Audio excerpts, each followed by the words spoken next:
21 जून 1991 तामिळनाडूच्या श्री पेरंबदूर या मतदारसंघात तत्कालीन काँग्रेसचे अध्यक्ष माजी पंतप्रधान राजीव गांधी हे प्रचारासाठी आले होते। तेव्हा लिट्टे या श्रीलंकन तामिळ फुटीरवादी असलेल्या दहशतवादी संघटनेच्या सदस्यांनी आत्मघाती बॉम्बस्फोट करून राजीव गांधी यांची हत्या केली होती। तामिळनाडूच्या भूमीत जिथे 1967 नंतर कधीच काँग्रेस सत्तेत आली नाही, तिथेच प्रचार करता करता राजीव गांधी यांनी शेवटचा श्वास घेतला होता। म्हणजेच 35 वर्षांपूर्वी आजच्याच दिवशी हे सर्व घडलं होतं। आज त्याच तामिळनाडूमध्ये राजीव गांधी यांच्या पुण्यतिथीच्या दिवशी दोन काँग्रेस आमदारांनी राजेश कुमार आणि पी विश्वनाथन यांनी मंत्रिपदाची शपथ घेतली। त्यामुळे एक मोठा हा योगायोग मानला जातोय। तब्बल 59 वर्षांनंतर काँग्रेसचा मंत्री तामिळनाडूमध्ये झालेला आहे। हे विशेष। त्यातला आणखीन एक विशेष म्हणजे अनेक निवडणुकांमध्ये काँग्रेस हा पक्ष द्रमुक किंवा अण्णा द्रमुक सोबत आघाडी करून सत्तेत याआधी आला होता। मात्र मित्र पक्षाचंच बहुमत एवढं होतं, त्यांच्याकडेच एवढे आमदार निवडून आले होते की त्यांनी काँग्रेसला सत्तेत वाटाच दिला नव्हता। यावेळी मात्र केवळ 5 आमदारांच्या जीवावर काँग्रेसने 2 मंत्रिपदांना गवस घातली आहे। यावेळी मात्र केवळ 5 आमदारांच्या जीवावर काँग्रेसने मंत्रिपदाचा दुष्काळ संपवलेला आहे आणि 2 मंत्रिपदं पदरात पाडून घेतली आहे। त्याचं कारण म्हणजे मुख्यमंत्री सी जोसेफ विजय।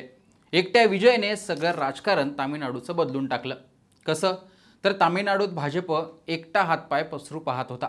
अण्णामलाईंसारख्या नेत्याने रान पेटवलं, पण त्यात विजय यांची एंट्री झाली आणि सरकार विरोधी लाट विजयकडे शिफ्ट झाली। 2024च्या लोकसभा निवडणुकीत 11% मतं तामिळनाडूमध्ये भाजपने मिळवली होती। तीच विधानसभेला केवळ 3%वर आली। 4 आमदारांची भाजप 1 आमदारावर आली। निवडणुकीआधी विजय हा भाजपचा एजंट आहे, भाजपची बी टीम आहे अशी टीका देखील झाली होती। तर विजय फक्त एक ॲक्टर आहे असंही बोललं गेलं। मात्र विजय यांची असलेली प्रसिद्धी आणि त्यांनी पिंजून काढलेलं राज्य यामुळे भाजपची तर गोची झालीच, पण त्यासोबतच गेली 60 वर्ष आलटून पालटून सत्तेत असणारे द्रमुक आणि अण्णा द्रमुक देखील अडचणीत आलेले आहेत। अण्णा द्रमुकमध्ये तर उभी फूट पडली आहे, अर्थात हादरे देणारे विजय हेच आहेत। यात खरी हुशारी दाखवली ती काँग्रेसने। तामिळनाडू विधानसभेची निवडणूक त्यांनी द्रमुकसोबत लढवली, मात्र निकाल लागल्यानंतर विजय यांच्या TVK पक्षाचे सर्वाधिक आमदार निवडून आल्यानंतर काँग्रेसने लगेच पलटी मारली। विजय यांचे वडील यांनी काँग्रेसकडे मदत मागितली आणि काँग्रेसही त्याचीच वाट बघत असल्याचं त्यातून दिसून आलं आणि विजय आणि राहुल गांधी अशी एक नवी मैत्री निर्माण झाली। त्याच मैत्रीमुळे काँग्रेसला 59 वर्षांनंतर सत्तेची चव चाखता येणार आहे। आता विजय हे काँग्रेससाठी धुरंधर ठरणार का याची चर्चा करण्यामागचं कारण आहे विजय यांची प्रसिद्धी। विजय हे केवळ तामिळनाडूत नाहीत तर भारतभरात प्रसिद्ध आहेत। परदेशातही त्यांची क्रेज आहे। त्यात आता मुख्यमंत्री झाल्यानंतर त्यांच्याकडे भारतभरात लोकांचा मुख्यमंत्री म्हणून पाहिलं जाते। सध्याच्या घडीला भारतात सर्वात प्रसिद्ध नेत्यांपैकी ते एक झालेत।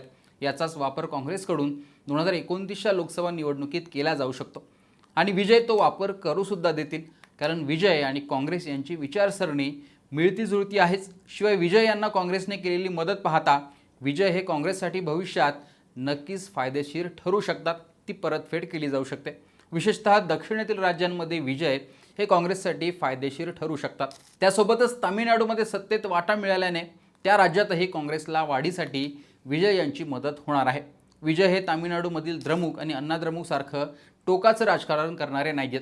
त्यांच्या मंत्रिमंडळात 2 ब्राह्मण आमदारांना त्यांनी मंत्री करून तामिळनाडूच्या ब्राह्मण विरोधी राजकारणाला छेद दिलाय। दलित, ब्राह्मण, ख्रिश्चन, मुस्लिम, महिला असा समतोल राखणारं मंत्रिमंडळ विजय यांनी बनवलंय। त्यामुळे यापुढे कट्टर द्रविडी चळवळीचं सरकार तामिळनाडूमध्ये दिसणार नाहीये असंच बोललं जात आहे। 2029 मध्ये भाजपचा पराभव करायचा असेल तर काँग्रेसला प्रत्येक राज्यातून एक स्ट्रॉंग प्लेअर सोबत घ्यावा लागणार आहे। त्यातला सर्वात स्ट्रॉंग प्लेअर विजय असणार आहेत।